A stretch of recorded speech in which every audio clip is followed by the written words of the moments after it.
ไปดำนาบ่วันนี้อยู่ถ้าฝนตกอยู่บ้านกับพอลินมืดมื้อ มืออยู่ มาบ่ได้อีกเลยบ่ได้มาหาเพิ่นเว้าแล้วนัดเพิ่นสิเว้าบ่ เอาดอก พอฝนมันตกเนาะเฮ็ดได้ ฝนตกพี่กับฝนตกหักกับห่วยมัน น้ำจนออกแก่งนี่ทุกบาท นี่ตัวห่วยโอเค ยังคนเช่าเลย เพราะว่าฝนตกเนาะฝนตกฝนลินคือว่าอะไรหน้าฝนแล้ว อื่นเป็นวันอาทิตย์เนาะวันอาทิตย์กับมื้ออื่นให้มันไปหน้าอีกดีกว่าอยู่ละล่ะ แม่นให้ไปก่อนก็ได้ บ่ได้ซื้อได้อยู่แต่วันจันทร์กับวันคารเนาะ เน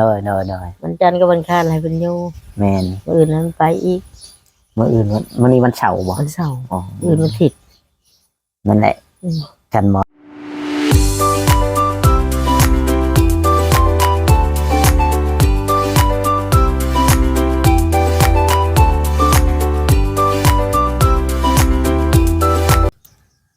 สวัสดีและสบายดีพ่อแม่พี่น้อง FC ที่ฮักแพงบ่ว่า FC ฝั่งลาวฝั่งไทย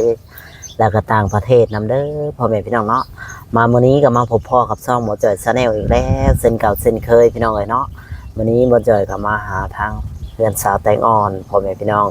บ่ฮู้ว่าเพิ่นอยู่เฮือนบ่หรือว่าจังใดพ่อแม่พี่น้องเนาะทางหมอจ่อยก็คือเห็นเฮือนปิดอยู่คือเงียบแท้พ่อแม่พี่น้องเนาะหรือว่าจังใด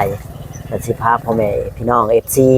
ป้าลุงทุกท่านทุกคนเนาะที่เข้ามาดูมาชมช่องหมอจอย Channel กับผักพ่อแม่พี่น้องเป็นกำลังใจให้เด้อพ่อแม่พี่น้อง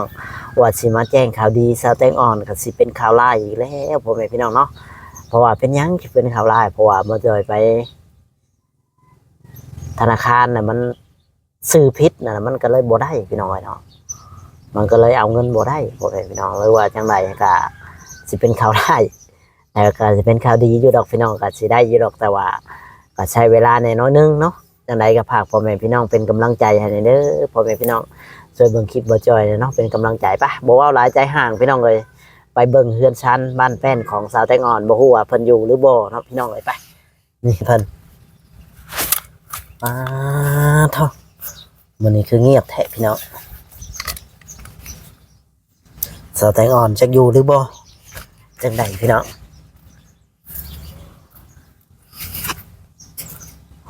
ขออนุญาตเข้าเฮือนหน่อยเด้อพ่อแม่พี่น้องในเฮือนสาวแตงอ่อนก็ได้พี่น้องเลย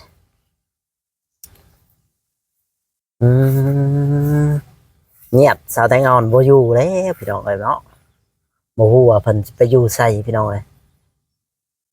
เนาะบ่ฮู้ว่าเพิ่นสิอยู่ไสดอกเพิ่นไปเฮ็ดเวียกเฮ็ดงานบ่คือเงียบแท้พี่น้องน่าจะไปเฮ็ดเวียกเพิ่นน่าจะไปเฮ็ดเวียกเฮ็ดงานเท่านั้นแหละพี่น้องเนาะเพราะว่าเพิ่นบ่อยู่บ่ฮู้ว่าเพิ่นไปทางใดเงียบหายพี่น้องเลยเนาะเดินเงินสาวแตงอ่อนนี่แหละผู้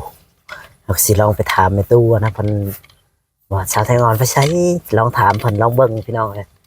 นี่แหละเงินสาวมันเป็นเพิ่นอะไรประมาณนี้เนาะ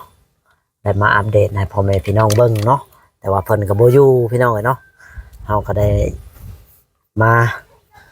นี่ก็ถือว่าเพิ่นบ่อยู่ก็สิไปหาทางเรือนข้างๆหรือว่าเอื้อยเพิ่นหรือว่าจังใดพี่น้องเนาะก็สิไปเบิ่งไปชมนํกันเลยพี่น้องเนาะทางเพิ่นว่าทางสาวแตงอ่อนเพิ่นไปไสเนาะหรือว่าจังใดก็สิไปสอบถามไปพูดคุยกับเพิ่นเลยพี่น้องเนาะบ่สักษาเสียเวลาจังใดก็ให้พ่อแม่พี่น้อง FC เป็นกำลังใจให้นี่เรือนสาวแตงอ่อนเนาะฝนตกเปื้อนพี่น้องปิดไว้กันยันว่าแม่เสร็จเข่าเรือนเพิ่นพี่น้องแตงอ่อนไปทางได้มานี่ขอเข่าเฮือนหน่อยเด้อคู่พี่น้องทางอันนี้ได้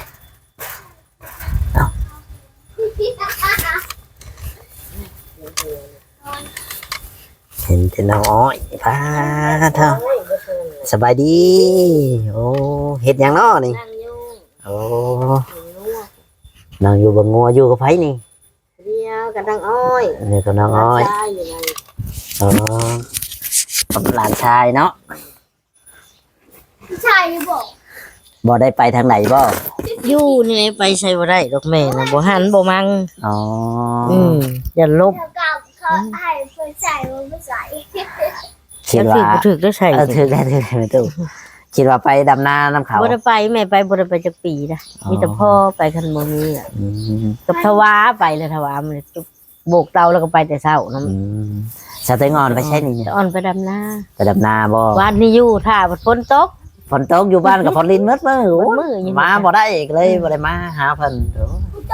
เว้าแล้วนัดเพิ่นสิเว้าบ่ เอาดอก พอฝนมันตกเนาะเฮ็ดได้ ฝนตกอยู่พี่กับฝนตกหักก็ห่วยมัน อืมน้ำจนออกแกงนี่บาด แม่นอยู่ห่วยก็ออกแก ยังเพื่อนเช่าเลย เพราะว่าฝนตกเนาะฝนตกฝนลินคือว่าอะไรหน้าฝนแล้ว อื่นน่ะเป็นวันอาทิตย์เนาะวันอาทิตย์กับมื้ออื่นให้มันไปหน้าอีกดีกว่าอยู่ละล่ะ แม่นหายไปก่อนก็ได้ บ่ได้ซื้อได้อยู่แต่วันจันทร์กับวันคานเนาะ เน้อ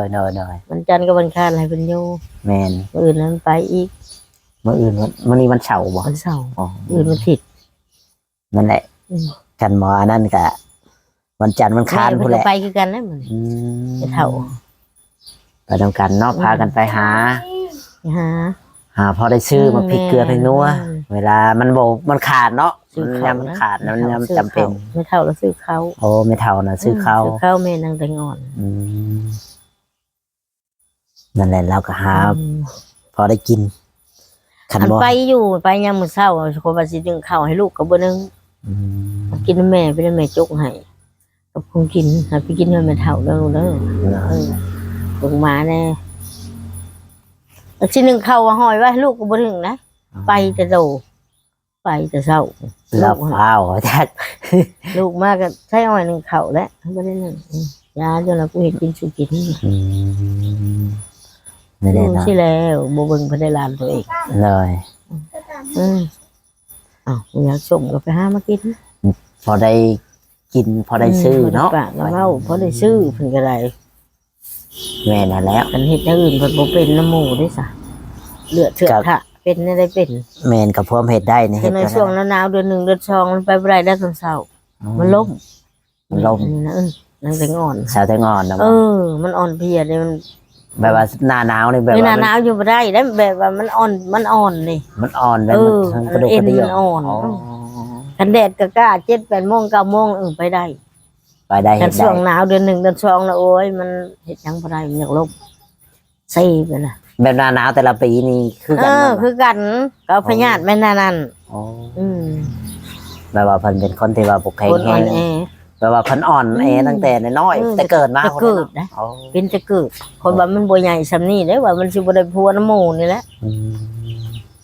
แบบเราก็เป็นคนอะลืออะละไปเนาะแบบ แต่ว่าเราก็แต่กี้เราก็เคยหาอยู่หากินอยู่บ่แม่น บ่ ตู้ เคยได้บ่เคยได้ อืม อืมบ่เคยแต่มันเกิดแล้ว มันสิไปใช้เป็นคอยละว่ามันยันบ่ได้ผัว อืม อ่ะ จะ ไปแล้วก็หัวข่มก้มคิดแล้วไปก็หัวสักขยงไป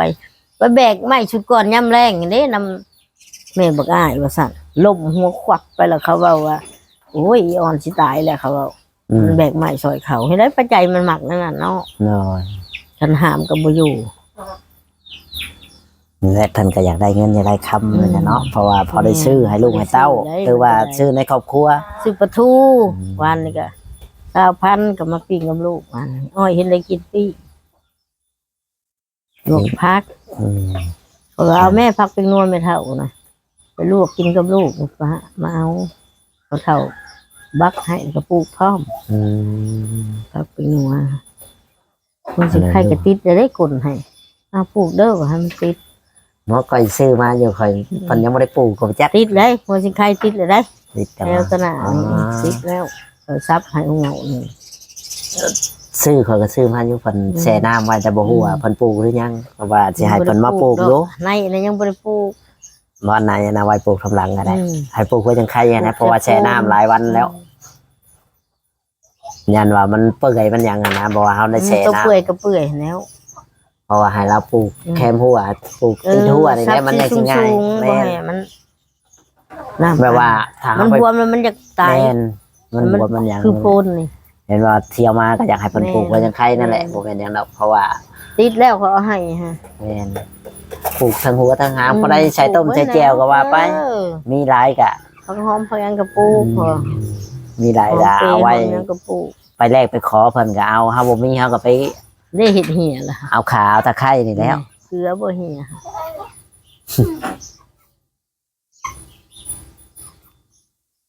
นี่แหละพี่น้องเนาะอยู่งอนๆแง่ๆแบบนี้เนาะ อ ไม่ ยู่ ตู้ นี่ เนาะ แหละยามฝนอันนี้แล้วเขาไปดำนาไปละ แบบว่าเจ้านี่เฮ็ดเวียกบ่ได้เนาะ ม แบบว่าไปเฮ็ดกับมัน โอ้ แบบ เฮ็ดบ่ได้เด้อย่านล้ม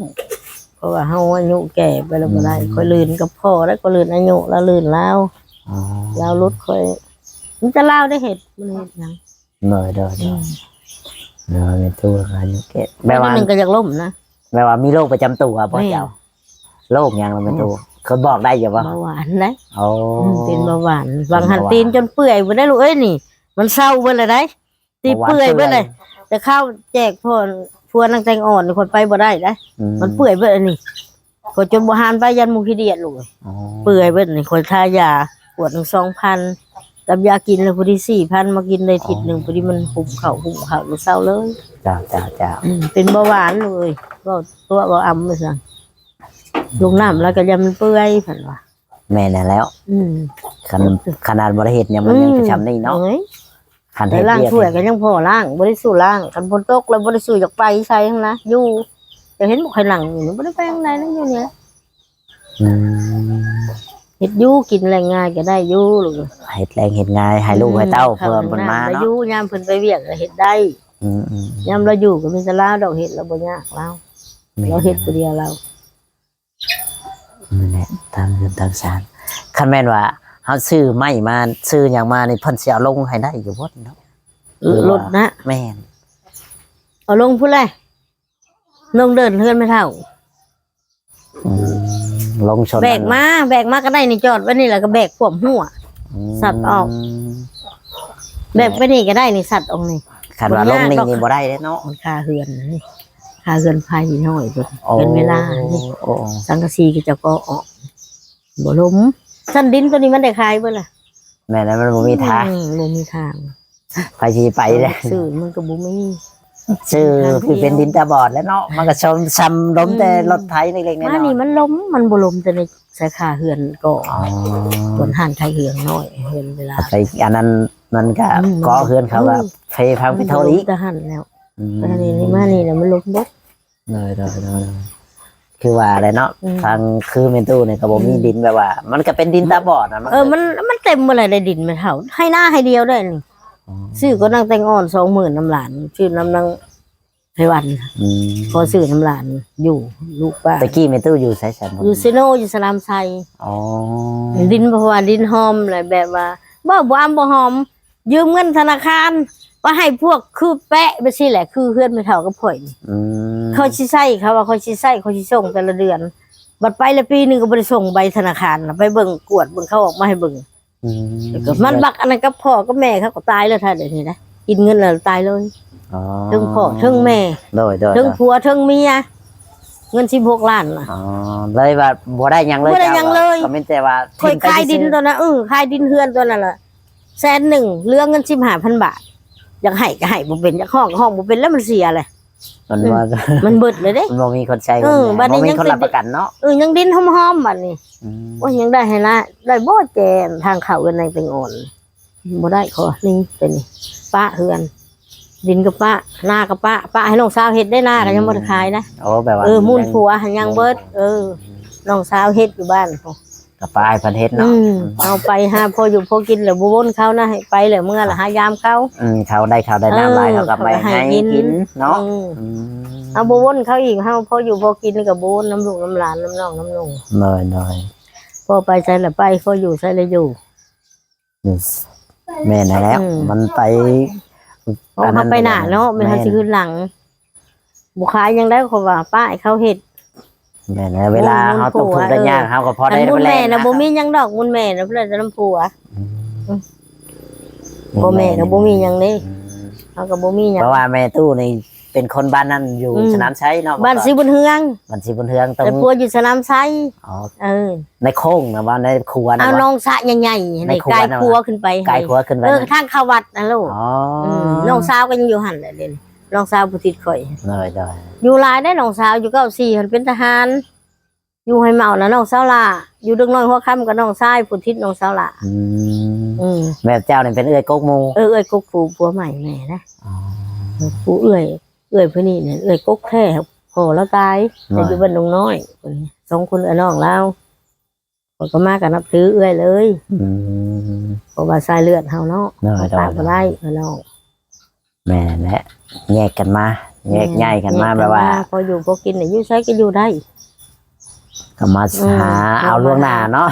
คนจะซื้อมิตรลูกดินลูกได้นี่ลูกเอ้ยลูกสาวซื้อได้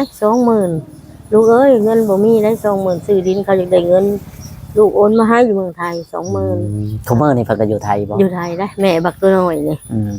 เพิ่นก็บ่ได้ผัวเลยได้เพิ่นส่งแล้วก็บ่ได้ผัวเลยส่งผัวบรรณโพนี่แหละเลี้ยงหลานแบบนี้แหละเนาะเจ้าเลี้ยงหลานอยู่เพื่อนงัวกับงัวเพิ่นซื้อ2 โตให้แม่เลี้ยงข่อยบ่เป็นของข่อยได้มันเป็นของเจ้าเพิ่นเว้าให้แม่ลูกเอ้ยดินก็เป็นของเจ้าโลดเส้นโลดเขียนโลดมันเส้นสัญญากันเป็นของเจ้าบ่ให้เป็นของเฮามันยังหนุ่มยังน้อยหาเอาแม่นั่นแหละเจ้าผู้ใหญ่ผู้เฒ่านะไปซื้อเจ้าโลดรถจักรก็ของลูกยังก็ของลูกน้ำของลูกพ่อนะไปหากินแล้วพอได้ก่อสร้างพอได้จะกินยังวะกันเป็นก่อนเป็นหน่วยในน้ำลูกพอได้แบบว่าพอได้ซื้อนี่พอได้แก้พอได้แก้ไขแบบว่าสิได้หลวงได้หลายก็บ่พอได้ดอกเพราะว่ากินใส่ปากเพราะเฮาบ่ได้โคมูว่าซั่นนะจับโรงงานวิทย์ตัวนี้อันนี้ใครแน่เฮาจับนั่นเฮากันพอได้มีซื้อยืนไปเนาะพอได้ซื้อลูกเอ้ยดีบ่ว่าดอกคือหมู่ว่าโอ้ยบ่มีจ้ากีบได้ว่ะบ่มีเพราะว่าพอได้ซื้อเงินฮะบ่ได้ขาดในทงระยะมันแม่นเพราะบ่ได้ยืมหมู่ขอหมู่ก็ได้ซื้อได้จ่ายในครอบครัวนี่แหละเนาะถึงว่าสิบ่ได้มีหลายก็บ่ได้แก้ลูกเอ้ยบ่ได้แก้ไขยามมันจำเป็นยามเป็นยามมันจำเป็นยามมันขาดบ่ว่าเนาะมันมีให้หน้าตากล้ากับบ่มีเข้าในเหล้าแล้วก็บ่มีเนาะคือเพิ่นว่าให้หน้าตากล้าบ่มีก็เขาซื้อเป็นสอบได้เป็นโลเฮามาซื้อมาไว้ได้